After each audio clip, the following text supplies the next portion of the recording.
याचा सीझन फक्त उन्हात राहायचा, आता हा प्रत्येक सीझन चालू राहिला. आपल्या तालुक्यात नाही भेटल्यावर लोक बाहेरच्या तालुक्यातून बोल राहिला, पण रस काढूच राहिले याचा. प्रत्येक चौकात हाच दिसतोय आणि प्रत्येकाच्या तोंडाला पण हाच दिसतोय. कोण लिंबू टाकून पितय तर कोण अन्नच टाकून पितय. काल अक्षरशः एक जणांनी चाट मसाला टाकून वाढलाय त्याला. अहो कमी पैशात नॅचरल मजा येतोय हा. आप्पा दिवसेंदिवस याचे चहा ते वाढत चालले.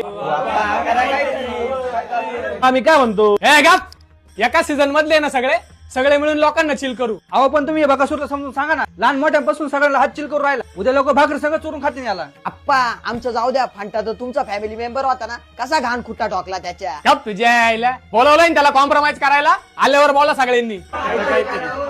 आला आला आला बुळग्यांनो, तुमच्या सगळ्यांचा बाप आला.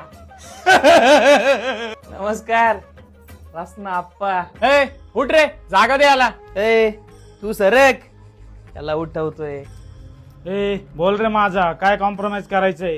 हे बघ शुगर केन, शेवनक माझा माणूस आहे. काय दत्तक बित्तक घेतला काय त्याला?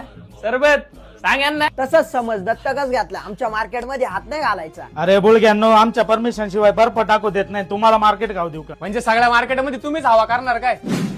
मग तुम्ही सांगा कोणाची हवा आहे, काढतो आम्ही त्याची बी हवा. ए हात काढ, मी आता शांत झालोय. जेवढा तू चौकात वाचतोय ना, तेवढं मी घराघरात गाजलोय, लक्षात ठेव. आम्ही ना वाजत नाही बाप्पा, आम्ही लोकांना चिल करतो. आणि तुमच्यासारख्या सिंथेटिक प्रोडक्ट्सला आहे ना, आमच्यासारख्या नॅचरल लोकांची बराबरी करायला नाही जमणार. कसं आहे ना आप्पा, माझा पॅटर्नच वेगळा आहे. आता तरी बघतो ऑफ सीझन मध्ये विकायला लागलोय. जेव्हा बॉटल मध्ये पॅक होऊन येईल ना, तुमच्या अख्ख्यांचा बाजार खाईल बाजार.